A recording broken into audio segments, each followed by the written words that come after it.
Je m'en souviens. Avec Gilles Proulx.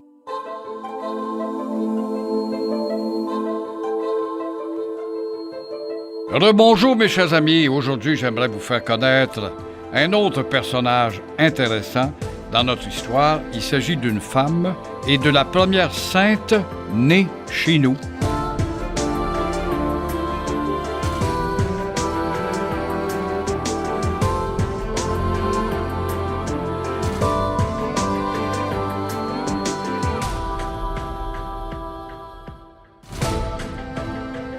Alors, faut-il rappeler qu'il y a 3 femmes qui ont joué un rôle capital dans l'histoire du vieux Montréal, ou de Montréal, ou dans l'histoire de Ville-Marie, comme on l'appelait.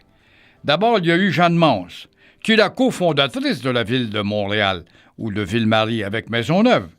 C'est notre première infirmière laïque en Amérique du Nord. Elle a dirigé le premier hôpital qui était dans le vieux Montréal, l'Hôtel-Dieu, qui est déménagé près du Mont-Royal, comme vous le savez, l'avenue du Parc.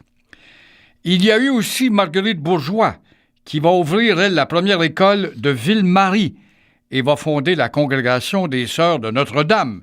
C'est notre première institutrice, bien qu'il y avait à Québec Marie l'Incarnation aussi qui va enseigner. Il y a eu aussi Marguerite Diouville, dont j'aimerais vous entretenir au cours de ce volet.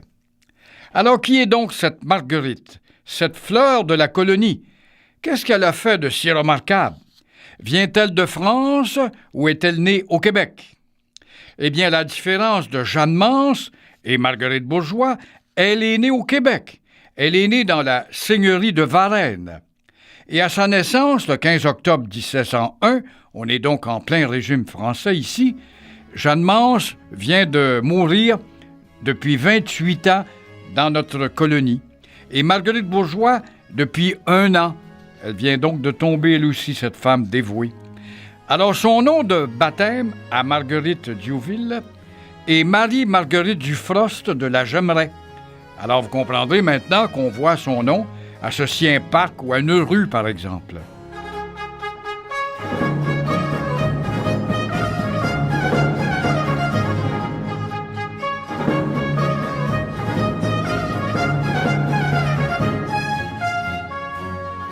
Et elle appartient à une famille quand même bourgeoise, assez en vue, quoi.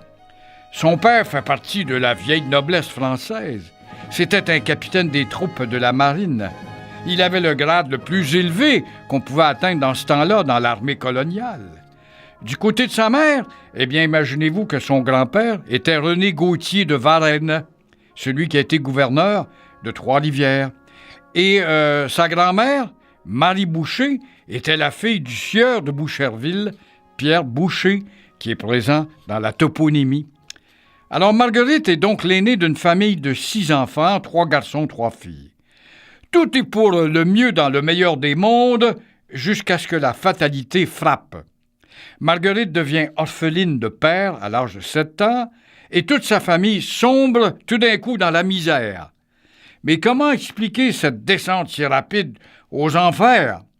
La veuve d'un militaire avait pourtant droit à une bonne pension, à ce qu'on sache, d'autant plus que le père de Marguerite avait un grade assez élevé dans l'armée. Eh bien, on devait apprendre plus tard que les autorités, c'est ça la bureaucratie, mes chers amis, comme dans ce temps-là et aujourd'hui, peut-être encore plus aujourd'hui, la bureaucratie va donc décider, 6 ans plus tard, de payer la pension qui était due à la famille. Alors, en attendant, ça ne sera pas facile. Et grâce aux influences de son arrière-grand-père, Pierre Boucher, Marguerite va être admise quand même à 11 ans au couvent des Ursulines de Québec, fondé par Marie de l'Incarnation dont je vous ai parlé. Et il va apprendre à lire, à compter, à faire des travaux ménagers, à bien se tenir en société. En un mot, le civisme, chose qui ne s'enseigne plus de nos jours, on se sent tellement plus civilisés, nous, les modernistes. Et bien sûr, à prier. Prier beaucoup.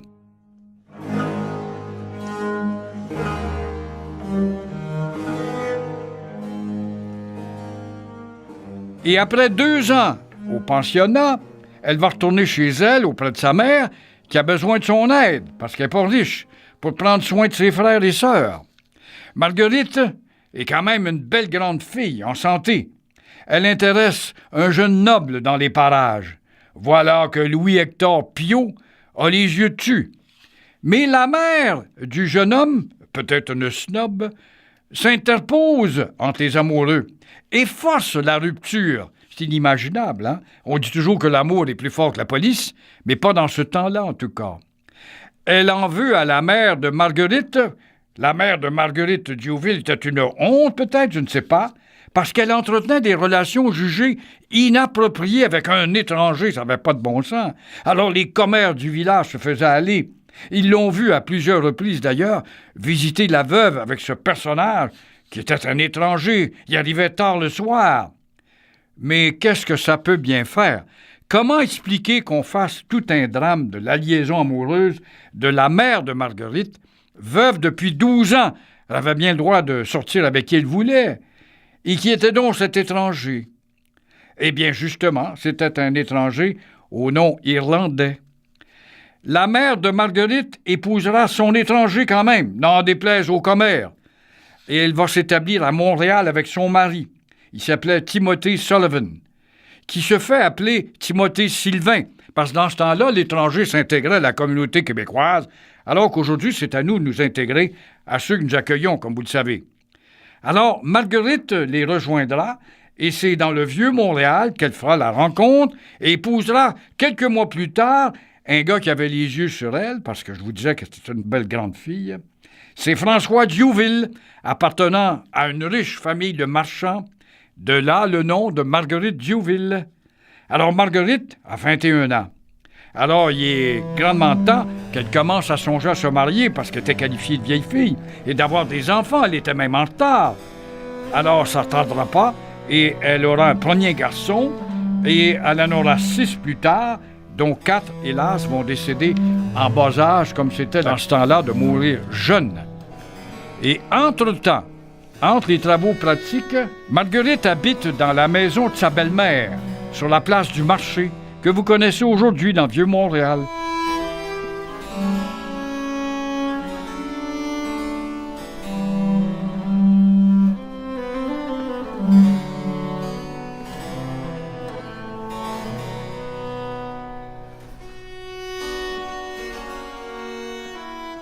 La jeune mariée n'est pas très heureuse parce que son mari, Adèle, est un courroyeux. Il est toujours absent. Et sa belle-mère a tout un caractère de chien. Elle a beaucoup de difficultés à s'entendre. La belle-mère dans la maison, c'est sûr que c'est pas fait pour aider, à la cause d'une relation. Alors, son François est un trafiquant de fourrure. L'argent et l'aventure, c'est à peu près tout ce qui l'intéresse dans la vie.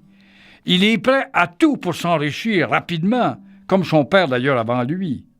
Alors, il a même fait de la contrebande, pourquoi pas, si on peut faire de l'argent rapidement, la contrebande d'alcool, avec les Indiens, ce qui n'était pas permis, avec les Anglais, qui étaient nos ennemis, de la Nouvelle-Angleterre, mais des fois, il y avait des périodes d'accalmie où on pouvait parler aux Anglais. Et installé à l'île aux Tourtes, dans la seigneurie de Vaudreuil, lui et ses acolytes vont intercepter un de ces jours les canots indiens en route pour Montréal remplis de fourrure. Ils vont saouler la gueule des Indiens, les griser comme on disait, et leur voler à bas prix les fourrures. Alors c'est un pirate en quelque sorte ce gars-là. Et les marchands le dénoncent au gouverneur de Montréal, mais qui ferme l'œil. Y avait-il un pourboire derrière tout ça? Après tout, la machine étant humaine, comme vous le savez, où il y a de l'homme, il y a de l'hommerie. Comment expliquer que ces agissements illégaux sont connus de tous et pourtant ça ne l'empêche pas de trafiquer?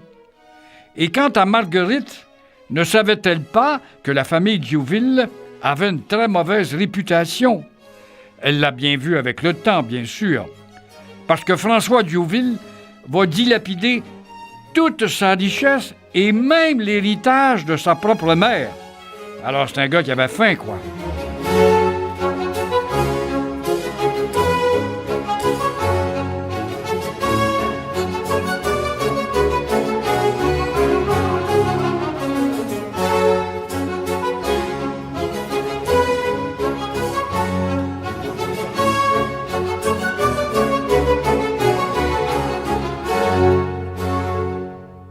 Ce n'est pas la vie dont avait rêvé Marguerite. Elle pensait à une vie rangée avec un mari qui travaille et qui est honnête.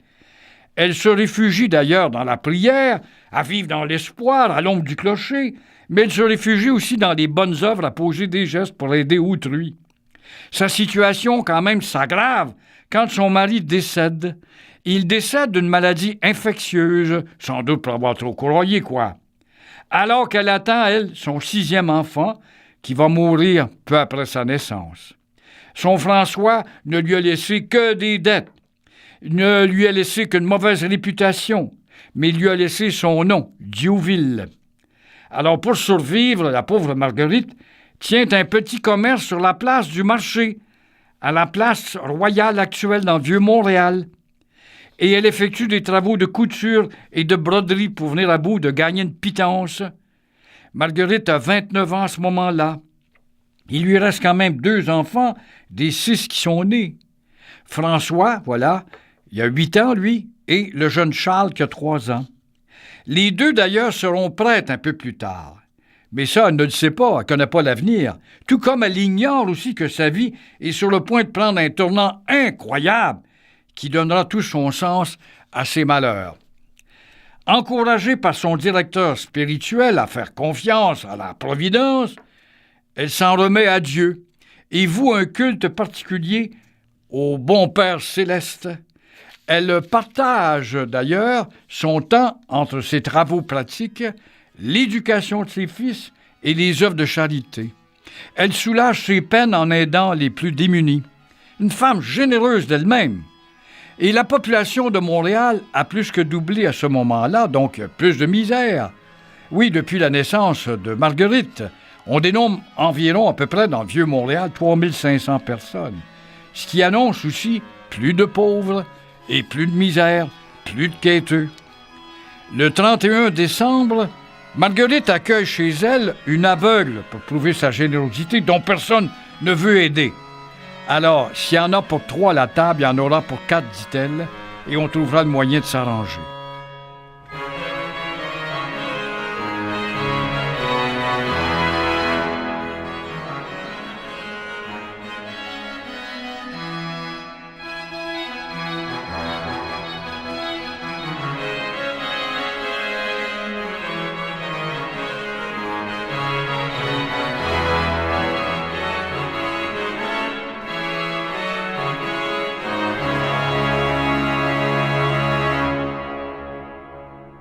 Le 31 décembre, à la veille du jour de l'an, de l'année 1737, avec 3 compagnes, Louise Toumur, Catherine Cusson et Catherine Demers, Marguerite Diouville fonde une communauté laïque de bienfaisance. Et elles seront des sœurs de la charité. Elles font une prière commune devant une statuette de Notre-Dame de la Providence, toujours conservée d'ailleurs par les Sœurs Grises dans Vieux-Montréal, vous pouvez la retrouver. Et elles ont prononcé les vœux de pauvreté, des vœux d'obéissance et de chasteté. Pas d'homme dans notre vie. Et ces sœurs charitables acquièrent une maison rue Notre-Dame près de la rue Saint-Pierre et vont convertir la maison en refuge pour les femmes, les infirmes et les enfants abandonnés. Alors les premières années sont absolument insupportables, difficiles. Ces femmes qui s'habillent simplement quêtent dans les rues et portent secours au rejet de la société.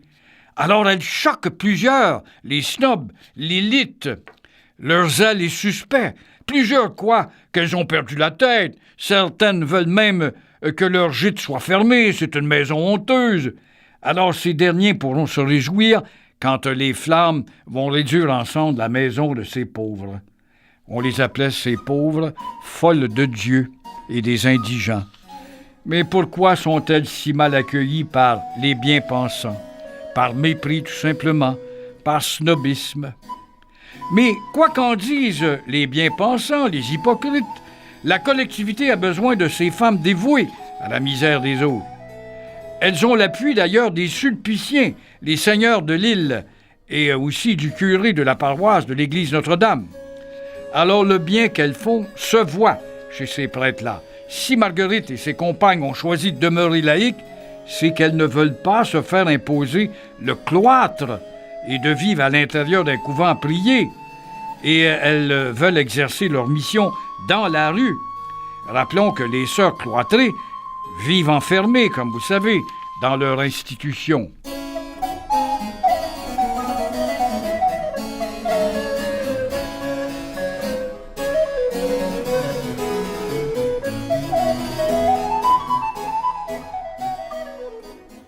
Malgré l'épreuve du feu de la petite maison, de ces dames charitables, les sœurs poursuivent leurs bonnes œuvres et se dénichent un nouveau logis. Mais ils ne savent pas que ce sera pour une courte durée parce qu'un nouveau défi de taille les attend dans le coin.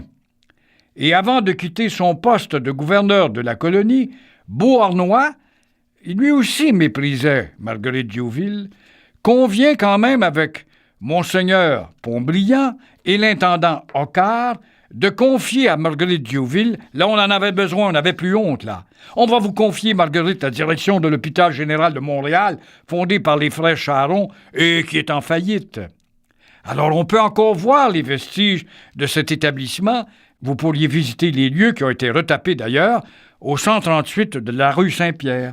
C'est l'un des plus anciens bâtiments de Montréal datant de la Nouvelle-France. Il faut que je vous explique aussi que pour que ce soit bien clair, qu'un lieu où on donne des soins de santé s'appelle, à l'époque, un hôtel-Dieu. Or, il y en a un à Montréal, c'est celui de Jeanne-Mance. Quant à l'hôpital général de Montréal des frères Charon, il s'agit en réalité d'un hospice, d'une maison d'accueil, d'un refuge réservé aux hommes nécessiteux. Alors, au moment où Marguerite Diouville prend en charge l'hôpital, il est pratiquement abandonné avec ses deux frères résidents et ses quelques pauvres qui habitent encore là. L'établissement, qui occupe quand même un grand terrain hors des fortifications de la ville, est en ruine. Et on est sur la rue Normand, tout près de la rue McGill, et je vous le dis encore, vous auriez une chance de visiter les lieux, vous y avez droit.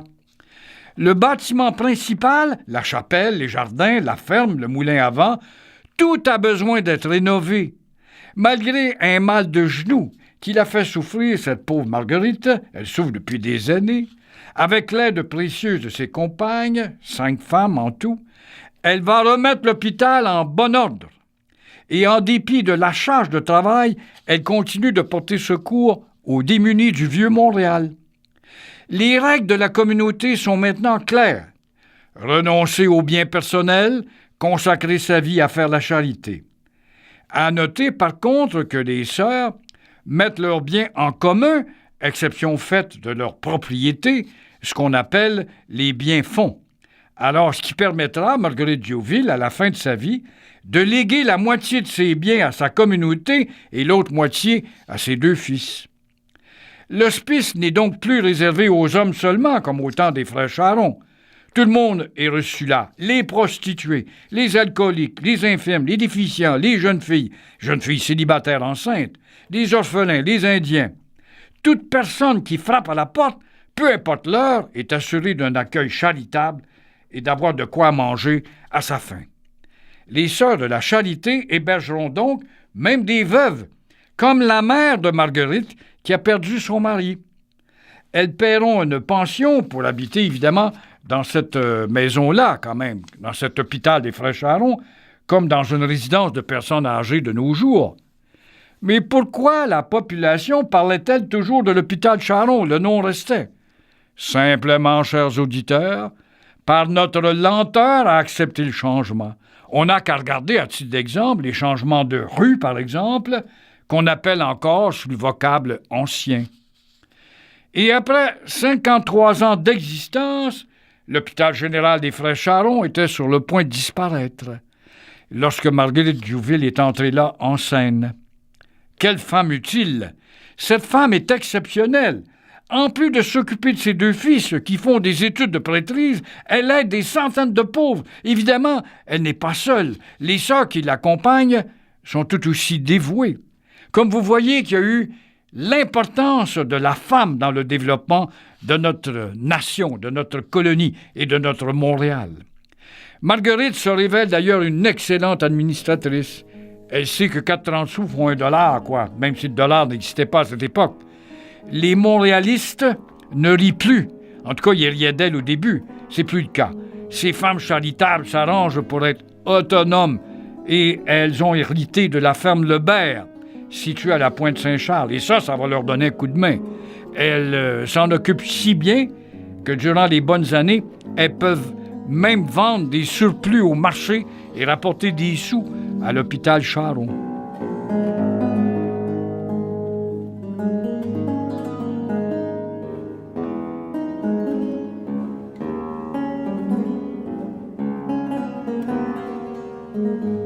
Il faut croire que tout allait trop bien. Le destin frappe encore un jour de novembre 1750 en la personne d'un huissier.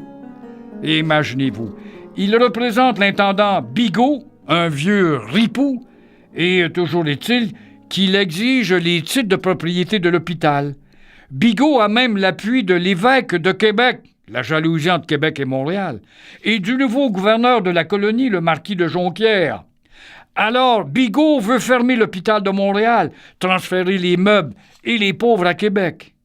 Comment expliquer l'intervention assez brutale de l'intendant Bigot, qui était un voleur de grande classe? S'il fallait qu'il comparaisse à la commission Charbonneau aujourd'hui, il serait la risée de l'opinion publique. Il voulait fermer l'hôpital général de Montréal. Pourquoi? Pour soutirer des sous, rien d'autre que ça. Mais heureusement, le curé ou les prêtres de l'église Notre-Dame, des Sulpiciens, vont intervenir. Et Marguerite Diouville va s'opposer à cette fermeture. Elle va aller en cour. Elle va gagner d'ailleurs l'appui des Montréalistes qui, généralement, l'aimaient. Le supérieur des Sulpiciens va porter la cause à Paris pour elle. Ça prendra 3 ans quand même pour sauver l'hôpital. Et la vie continue. Et le succès de l'œuvre de Marguerite Diouville et de son association de femmes charitables va être confirmé en 1753. On est toujours en régime français. La communauté reconnue légalement par le roi sous le nom officiel des Sœurs de la Charité de l'hôpital général, ou Sœurs Grises, ce qui ne fera pas plaisir à l'intendant Bigot, toujours amer d'avoir perdu aux mains de cette femme. Mais lui, il va y goûter plus tard. Alors, les journées à l'hôpital sont quand même longues. On se lève à le lever du soleil, on commence par des prières, une messe, puis on se met au service des pauvres. La journée est entrecoupée de lectures et de prières. Et jusqu'au souper, on s'occupe de l'hospice, on s'occupe des pensionnaires. Un bref moment de récréation suit et la journée s'achève à 21h après quelques prières et des examens de conscience.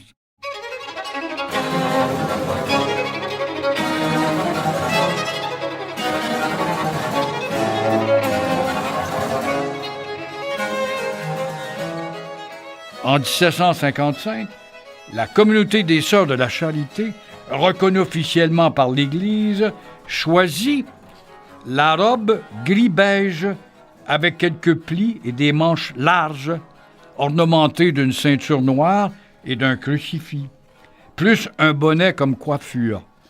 Alors cela m'amène à vous expliquer pourquoi elles optent pour le gris comme couleur principale et pourquoi on les appelle les Sœurs grises.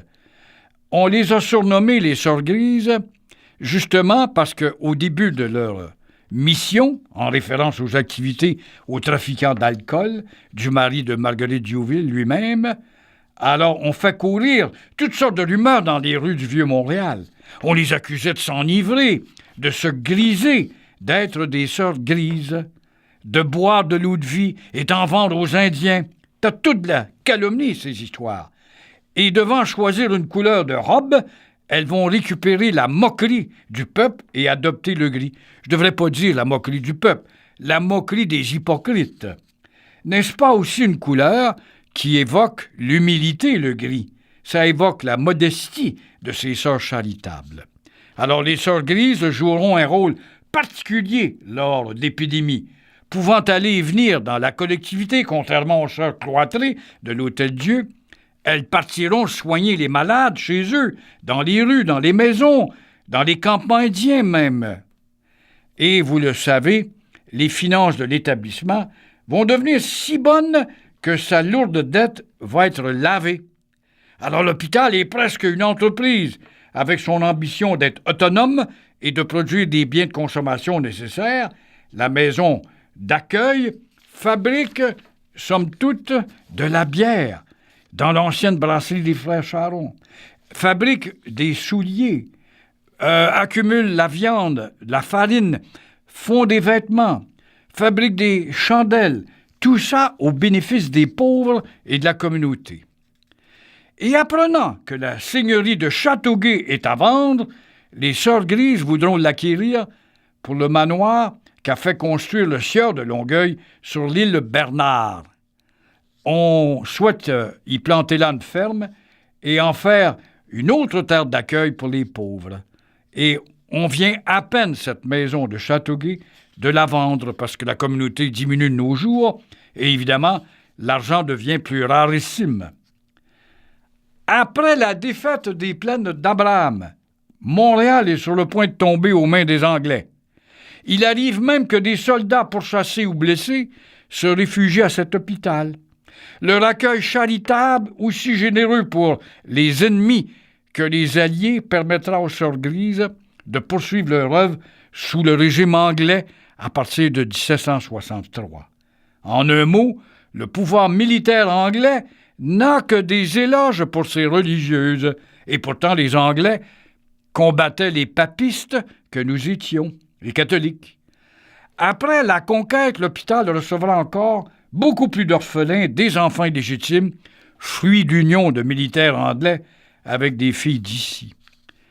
Le 18 mai 1765, un autre coup dur. L'hôpital est en feu, et comme une centaine de bâtiments dans le Vieux-Montréal, à la suite d'un incendie qui s'est répandu de maison en maison, la statuette de la Vierge, témoin des débuts de la communauté en 1737, et le tableau du Père éternel, commandé par Marguerite Diouville, sont heureusement épargnés. On peut les voir d'ailleurs dans l'actuelle bâtisse. Sur le pavé, les sœurs se réfugieront donc le temps de reconstruire leur maison chez les sœurs hospitalières de l'Hôtel-Dieu, fondées par Jeanne Mance. Elles vont également aménager leur grande résidence dans l'île Saint-Bernard qui loge 170 résidents.